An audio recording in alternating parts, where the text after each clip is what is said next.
I'm Dick Van Dyke. And I'm Eric Judy. So, today, variable annuities or indexed annuities? Go! I think we have to talk about both. We have to be fair. No, we don't have to be fair. What brought this conversation up, Eric? Oh, random surfing of the internet and you see a beautiful woman. No, it's Susie Orman. Yeah. A beautiful woman. Okay, let's start off with Susie Orman. Okay, all right.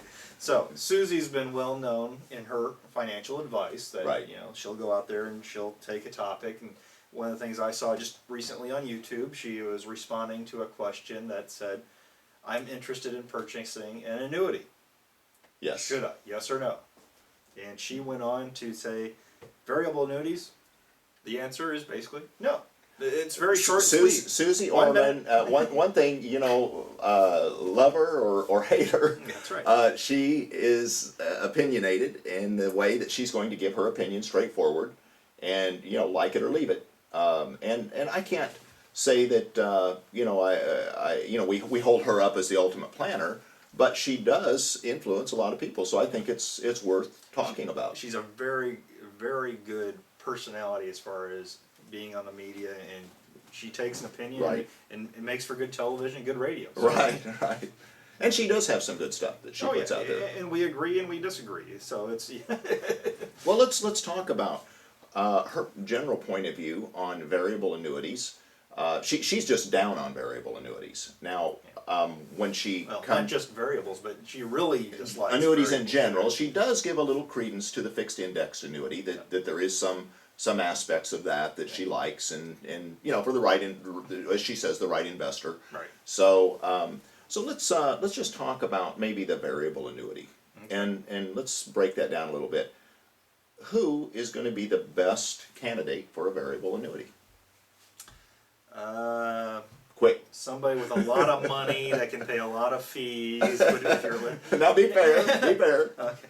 You'd have to be younger, in my mind, and you have to be a market lover. And right. and you have to be a believer that you're going to get consistent upside market gains. Right. For just a standard variable annuity chassis. Yes. Because your principal's not protected. You're right. basically getting access to perhaps mutual funds that would have a loan right. share, or you'd pay an additional fee if you bought them just standard. So you're getting yes. a discount. Yeah. So if you're buying lots of mutual funds, right. you're in and out. You line share this one or this one. So let's say we have a younger person. They have some additional money, okay. Above and beyond maybe their 401k and their IRA. Right. We call that non-qualified funds. Right. And they'd like to trade this money, and they'd like to be in the market, actively in the market, and move money in and out of things that they feel are worthwhile. I can see someone in a low-cost, no-load or low-load type variable annuity that they would actually avoid tax. I know they're going to pay ordinary income tax down the line, but that would be the scenario that I can see.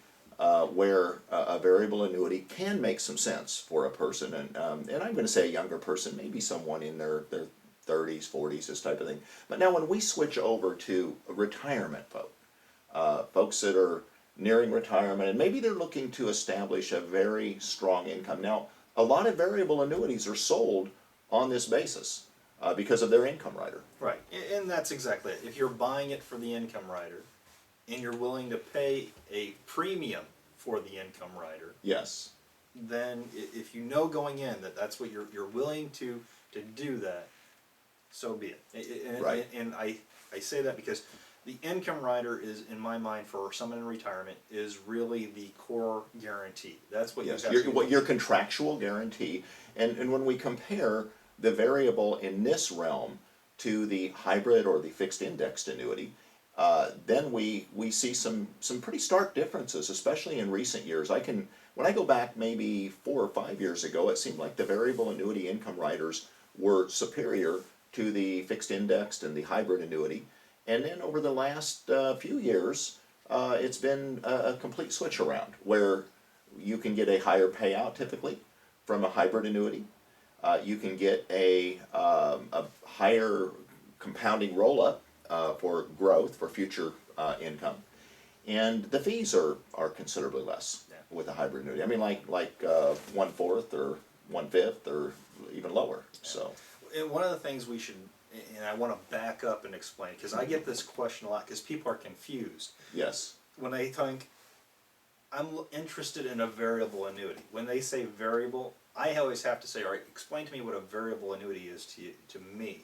And Yes. their mind, anything that doesn't have a set fixed rate of return year after year is a so they might variable. call an indexed annuity or a hybrid annuity a variable, And, right? and then we see the word hybrid again here. Yes, that gets very utilized confusing. In both the variable When someone world. starts talking to me about a hybrid, the first thing I have to decide is, are they talking to somebody that's trying to influence them to buy a variable annuity?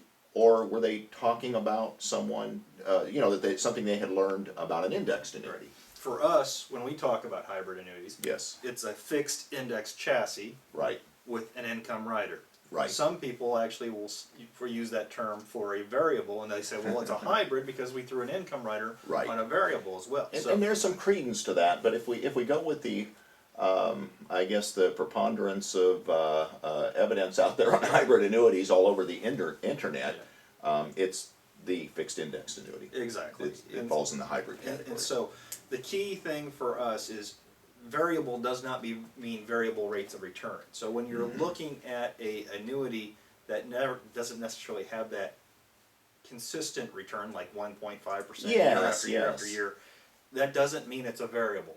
Right, Okay. right. Because your fixed index, basically, your fixed annuity basically is preservation of principal. Is the Yes, key. You're yes. not going to go backwards. No risk to No principal. principal risk. Now Right. your variable annuity, principal is at risk. That's the easiest way to sum it up, and that's what I want to make sure people understand when they're considering a variable annuity, what they're really looking at versus comparing that to a fixed indexed annuity. Correct, Okay. correct. And again, I think that if any of these annuities are used effectively in the right way, they're great financial planning tools. Yeah, well, I want to go back to Susie Orman, because if you Yeah, because 14 if we listen to pages here. Susie Orman, then But I always laugh because if you read all 14 pages here, and if you get down to the last 3 paragraphs, one of the last ones says annuities, when to say yes, and I laugh because this is the most important thing in my world. If your goal is to have income during retirement years and you don't want to take any risk with this money, yeah, that's what we talked about. then I'd have to say that a single premium deferred annuity is great. Those are Susie's words. But you have to read through the other 14 pages to find. And then she goes on to say that if you want more detail, read my book. So I laugh because it's when we talk to people about retirement and taking risk in retirement, that's something you really don't want to do with your foundational income, and Right. so I always laugh when I look at that. Of course, if you want to maintain risk and keep gambling, Yeah. Well, let's put her video up on the blog, Yeah, and I'll add then that. and then this article will be there, so you can read it for yourself. So. And so, Eric, I mean, what's the best here? A hybrid annuity or a variable annuity? Well, are you going to make me choose for which type of person? We'd have to start this whole talk over. So I think that to summarize it, the variable annuity might work much better in today's market.